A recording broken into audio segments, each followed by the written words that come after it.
Thank you for watching our Advanced Operations Study Guide. This video segment is for students who wish to obtain answers from our module quizzes. If you have selected this video in error, not to worry. You can still continue to watch. This information is still of value. If you would like to skip to the different section answers of our module, I have provided the timestamps in the following legend to help you navigate this video.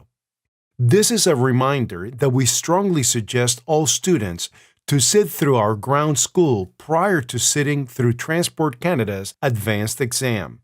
Classes are available on-site and online every month.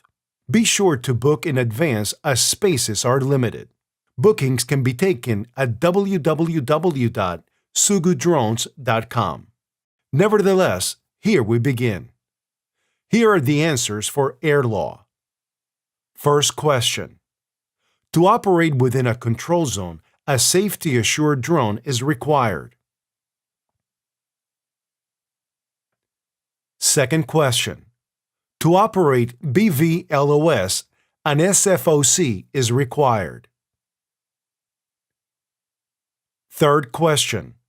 The person who is responsible for operating on RPAS in a safe and non-negligent manner is the pilot. Now on to RPAS airframes and systems. First question. Multi-rotor aircraft roll is done by adding thrust to one rotor and decreasing thrust in another. Second question. The benefits of a brushed motor includes easy speed control.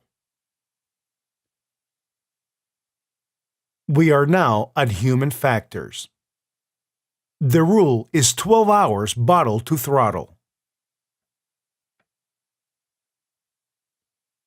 Great, human factors is over. Let's proceed to my favorite module, meteorology.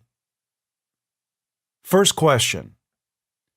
The ICAO adiabatic lapse rate is 1.98 degrees Celsius per 1,000 feet. Second question. The most important element from the standpoint of weather is water. Third question. MEDARs are issued every hour on the hour.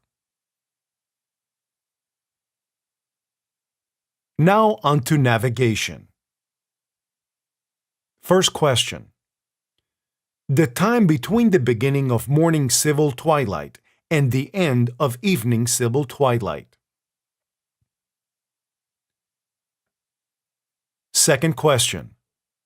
The Canadian Flight Supplement provides information in regards to air drones, their operators, frequencies, elevations, and class of airspace. Third question. You need 4 satellites for a 3D positioning fix and 3 or less for a 2D fix. Now on to flight operations. Ice impacts lift by increasing drag and decreasing lift. The finish line is almost near for our quiz answers. We are now at theory of flight. The center pressure moves forward, then moves back. We are now at radio telephony. This is our last module quiz. This is a reminder for students who require supplies. Please visit www.sugutools.com. If you are part of an organization or commercial entity, please advise your purchasing department or admin department to get in contact with us at info@sugu.ca or by calling 1-888-FLY-SUGU. Let's begin. If you have perfect readability and excellent signal strength, you would reply, "I read you," 5 by 5. Thank you for watching, and be sure to hit the subscribe button as we have more great content coming out.